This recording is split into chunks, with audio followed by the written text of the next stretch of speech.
جب آپ کو غسل کے لیے تخت پر لٹایا گیا، غسل دینے کے لیے، میت کا غسل دینے کے لیے، تو جیسے ہی غسل ہوا، کفن دے رہے تھے، وہ زور سے ہنسنے لگ گئے، تخت پر ہی ہنسنے لگ گئے۔ کیا کبھی کسی میت کو ہنستے ہوئے دیکھا ہے؟ آواز نکال کر کے انہوں نے ہنسا، لوگ ڈر بھی گئے۔ اس کے بعد پھر، اور اسی طرح سے ایک روایت میں نے آپ کو شاید بتایا ہو اس سے قبل، شارح مسلم امام نووی نے اس کو نقل فرمایا۔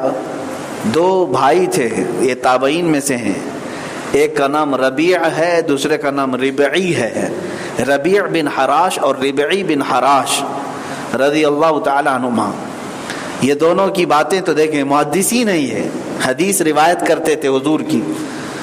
ایک دن دونوں لوگوں نے اچانک یہ قسم کھا لی کہ اب ہم زندگی بھر ہنسیں گے نہیں جب تک جنت میں اپنا مقام نہیں دیکھ لیتے۔ ظاہر سی بات ہے، کس بات کا ہنسنا یہاں پر؟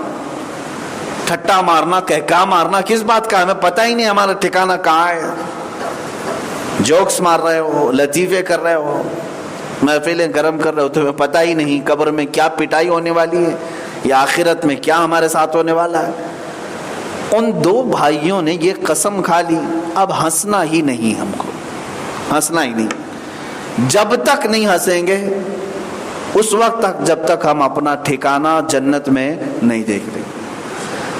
حضرت ربی جو بڑے بھائی تھے، چند سالوں کے بعد لوگوں نے ان کو دیکھا، یہ کبھی ہنستے بھی نہیں تھے، نہ کسی ہنسی کی محفل میں شریک، لوگوں نے کبھی آپ کو ہنستے نہیں دیکھا۔ کئی سال گزر گئے، کئی سال گزر گئے، چہرے پر ہنسی نہیں تھی۔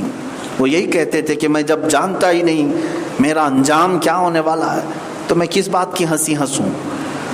وہ بندہ ہنسے جس کو اپنا سب معلوم ہو، آخر میں ٹھکانہ اس کا اچھا ہو۔ تو پھر کئی سالوں کے بعد حضرت ربیع کا جب انتقال ہوا، علماء بھی حاضر ہوئے، بہت سارے صوفیہ بھی تھے، بزرگان دین، محدثین بھی تھے۔ جب آپ کو غسل کے لیے تخت پر لٹایا گیا، غسل دینے کے لیے، میت کا غسل دینے کے لیے، تو جیسے ہی غسل ہوا، کفن دے رہے تھے، وہ زور سے ہنسنے لگ گئے، تخت پر ہی ہنسنے لگ گئے۔ کیا کبھی کسی میت کو ہنستے ہوئے دیکھا ہے؟ آواز نکال کر کے انہوں نے ہنسا، لوگ ڈر بھی گئے۔ اس کے بعد پھر آپ کو دفنایا۔ ان کے چھوٹے بھائی حضرت ربعی، وہ اس بات پر بھی نہیں ہنسے، ان کا انتقال ہوا، ان کو غسل دیا گیا، کفن دیا گیا، قبر میں رکھا گیا، وہ زور سے ہنسنے لگے، قبر میں ہنس پڑے، اور لوگوں نے باضابطہ ان کے ہنسنے کی آواز بھی سنی۔ تو جو لوگ حاضر تھے انہوں نے پوچھا یہ دونوں بھائیوں کا کیا معاملہ ہے؟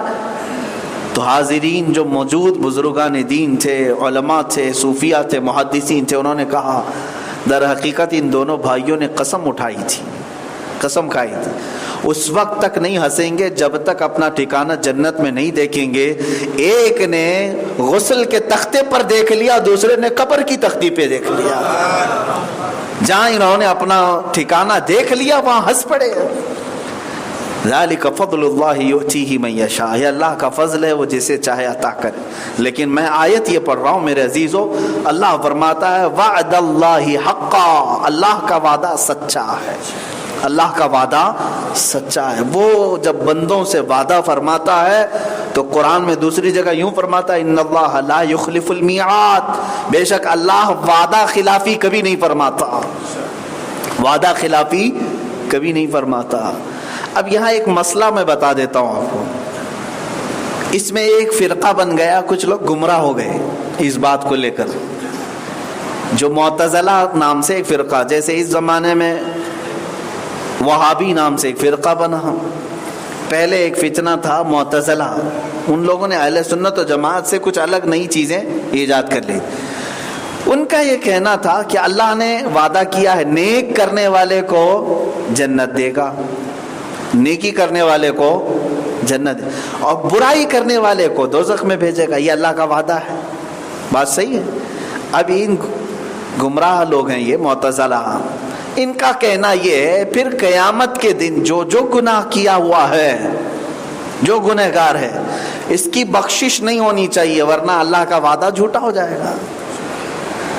گناہ کیا ہے دنیا میں تو سیدھے دوزخ میں ہی جائے گا، وہ پھر بیچ میدان میں بخشا کر کے پھر اس کو جنت میں بھیجا جا رہا ہے، یہ کیسے وعدہ کے خلاف ہو گیا؟ اللہ تو نے تو وعدہ فرمایا تھا کہ جو نیک کرے گا اسے جنت دوں گا، جو گناہ کرے گا اسے دوزخ دوں گا۔ یہ گناہ کیا پھر بھی تو اسے دوزخ میں نہیں بھیجا۔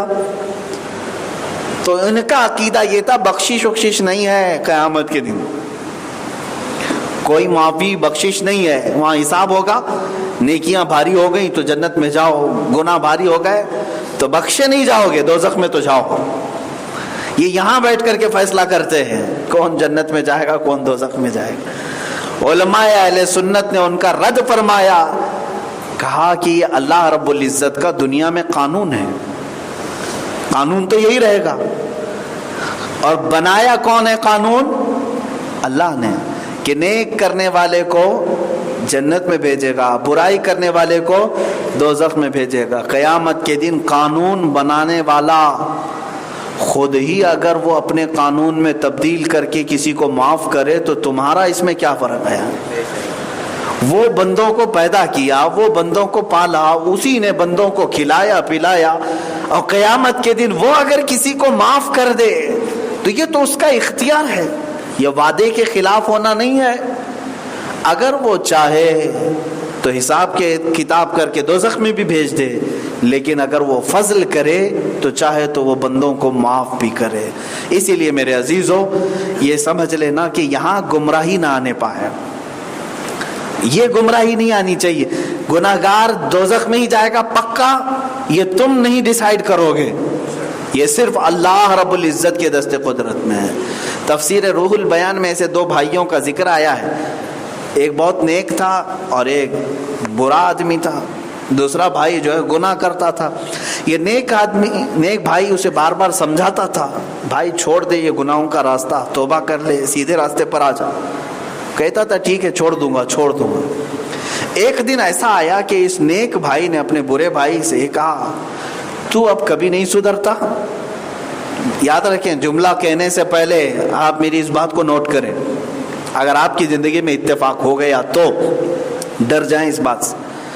اس نیک بھائی نے یہ کہہ دیا کہ تیرے اتنے گناہ ہیں کہ اللہ تجھے کبھی نہیں معاف کرے گا، اللہ تجھے معاف کر ہی نہیں سکتا، تیرے لیے دوزخ ہے۔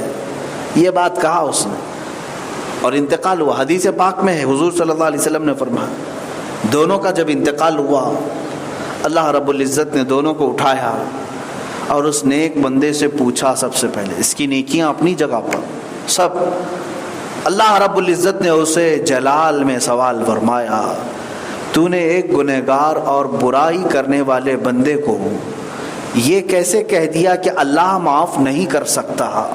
کیا تو نے میرے معاف کرنے والی صفت کو ناپ کر کے دیکھا تھا؟ میں کتنا رحیم ہوں، میری رحمت کتنی ہے، کیا تجھے اس کا اندازہ تھا؟ رب تبارک و تعالیٰ کیا کرے گا کیا نہیں کرے گا یہ فیصلہ تم دنیا میں کرو گے۔ اسی بات پر اللہ نے اس کی پکڑ کی اور فرمایا جس نے گنہگار بندوں کو ہم سے نا امید کیا آج اس کے لیے میں دوزخ رکھا ہوں۔ وہ نیکیاں کر کے بھی دوزخ میں چلا گیا۔ بات اس کا جملہ اتنا تھا کہ اللہ تجھے کبھی معاف نہیں کر سکتا، معاذ اللہ۔ تم فیصلہ کیسے کرتے ہو کہ اللہ معاف کرے گا نہیں کرے گا؟ اللہ کی ذات پر چھوڑ دو، وہ قادر مطلق ہے، مختار کل ہے۔ اب اس گنہگار کو اٹھایا، کہا تو گناہ کرتا تھا زمین پر، بچتا کیوں نہیں تھا؟ وہ تجھے کئی مرتبہ سمجھایا، سیدھے راستے پر کیوں نہیں آیا؟ وہ گڑ گڑانے لگا، رونے لگا اور روتا بھی تھا دنیا میں بھی۔ کہا اے بار الہ، میں 1000 بار چھوڑنے کی کوشش کرتا رہا، نفس کی شرارتیں پھر لے جاتی تھی، توبہ بھی کرتا تھا پھر بھٹک جاتا تھا، لیکن اے مولا مجھے یہ یقین ضرور تھا کہ میں کمزور بہت ہوں اور تو طاقتور بہت ہے۔ میں کمزور ہوں، کمزور جسم کا مالک ہوں، اور تو شہنشاہ اعظم ہے، تو مجھ جیسے کمزور کو اتنی بڑی طاقت والا خدا کیسے عذاب دے گا؟ میں یہ تیرے بارے میں ہمیشہ گمان رکھتا تھا. رب تبارک و تعالیٰ اپنی رحمت سے خوش ہو کر فرماتا ہے جس نے میرے متعلق جیسا گمان کیا آج میں اس کے ساتھ ویسا ہی سلوک کرتا. تو نے مجھے رحیم کہا, میری رحمت کے اوپر تیرا یقین زیادہ تھا. اللہ تعالیٰ نے اسے معاف فرمایا اور اسے جنت کی طرف عطا فرمایا, پروانہ جنت عطا کیا ہے. فیصلے بدل سکتے ہیں لیکن ایک بات یاد رکھیں, اللہ نے جس کے ساتھ جو وعدہ فرمایا ہے وہ وعدہ بالکل سچا ہے. ہاں پکڑ ہو گئی تو الگ بات ہے, لیکن تمہاری نیکیوں کا اجر تمہیں ضرور دیا جائے گا.